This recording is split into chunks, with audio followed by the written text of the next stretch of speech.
L'auberge champenoise fait une dimension de 3500 m² au sol, compte 55 chambres et un restaurant qui fait 2 fois 60 couverts plus on peut faire 200 à 300 personnes en banquet. Nous proposons un menu à corps et vin. C'est beaucoup demandé dans les groupes qui viennent découvrir la Champagne. Donc avec chaque plat, nous proposons un vin ou un coteau champenois différent, mais toujours sur les vins de la Champagne.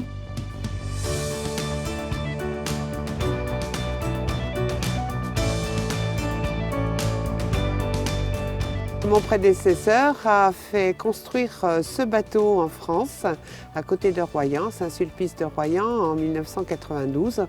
Et depuis 1992, eh bien, on navigue sur cette belle rivière Marne. C'est un bateau qui a une belle capacité, 140 passagers. On travaille avec une activité qui est saisonnière. On est ouvert simplement du 15 mars au 15 décembre.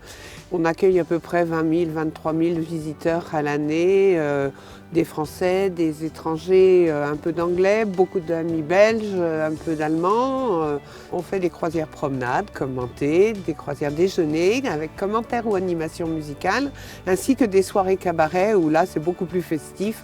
On traverse la ville d'Épernay en nocturne, en éclairé, et on passe 4 heures de balade à bord de notre bateau, le Champagne Vallée.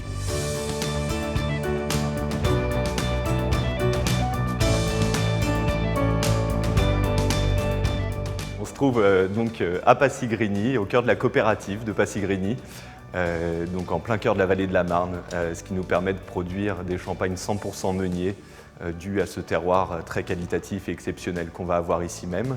Donc la coopérative aujourd'hui compte un peu plus de 80 adhérents sur 131 hectares de vignes, ce qui nous permet de produire entre 500 000 et 1 million de bouteilles par an.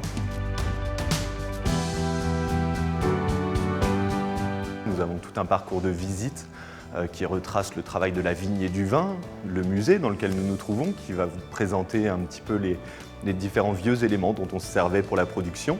Nous avons accueilli en 2014 3500 visiteurs, sachant qu'en tant que maison assez récente, nous avons la chance d'avoir un développement assez important encore aujourd'hui. En 2011, nous avons participé et adhéré au label Vignobles et Découvertes. Ils ont envoyé des emails, des courriers à toutes les maisons de Champagne et tous les lieux touristiques de Champagne pour voir si ces maisons et ces lieux touristiques correspondaient aux critères demandés par le label, justement. Donc les critères qui assurent aux clients surtout un accueil de qualité et des services derrière qui vont permettre de découvrir le tourisme en Champagne de façon différente. Ça a été très simple puisqu'on rentrait directement dans tous les critères du label. J'ai 2 réceptionnistes, une qui parle l'anglais, l'allemand, l'autre qui parle l'anglais, italien, espagnol. Nous avons également une multitude de sites touristiques, de visites, de découvertes, que ce soit des produits gastronomiques, que ce soit au niveau de l'histoire. On est en plein cœur du vignoble, on est là pour développer tout ce qui touche à notre cœur de la Champagne. Donc il faut peut-être aller plus loin que le produit et essayer d'inciter les gens à venir découvrir bien sûr les maisons, mais aussi les autres sites touristiques de Champagne qui sont très importants.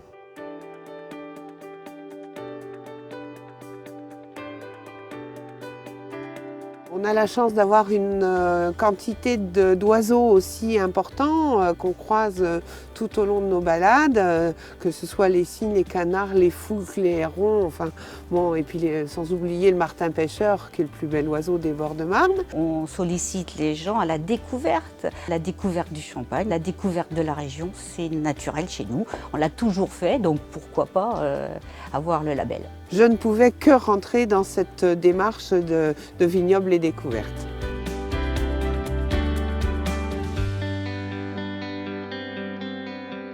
Grâce au label Vignobles et Découvertes, nous avons pu envoyer une de nos chefs de rang, Amandine, pour faire la formation à corps et mets de Champagne. C'est une opportunité extraordinaire de rencontrer déjà tous les acteurs du tourisme autour du vignoble et découvertes de notre région. C'est vrai que c'est important de pouvoir faire du réseau grâce à ce label. C'est très important pour nous de se rencontrer pour pouvoir réorienter nos clients vers d'autres activités pour pouvoir développer un tourisme plus important en Champagne. C'est un tout.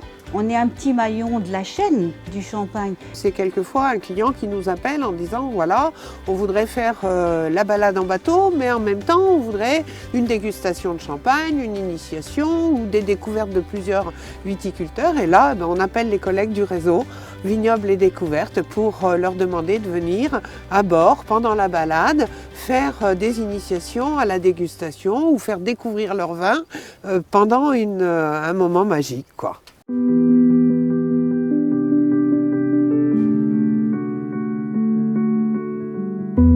L'inscription au patrimoine mondial de l'UNESCO nous apporterait plus de clients, bien sûr, plus de visiteurs. C'est tellement agréable d'avoir des discussions en anglais, en allemand, en italien, en espagnol. Il y a des conversations qui se font. Mon mari explique la vigne, le vin, comment on fabrique le champagne, donne des adresses. Il y a quand même encore l'échange humain qui existe. Et donc ces gens-là, il faut les faire venir. Plus de monde nous amènerait plus de développement touristique, plus de prestations à fournir. Le but, c'est aussi de faire prendre conscience aux habitants de notre région qu'on a un patrimoine extraordinaire et qu'il ne faut pas le gâcher et qu'il ne faut pas laisser faire n'importe quoi. Il est important de redorer l'image de la Champagne, de faire découvrir aux gens justement tous ces sites touristiques dont nous avons parlé. Ce serait un tremplin pour nous et une reconnaissance internationale. Donc tout le monde doit s'impliquer dans cette démarche de l'UNESCO qui est très importante pour notre région.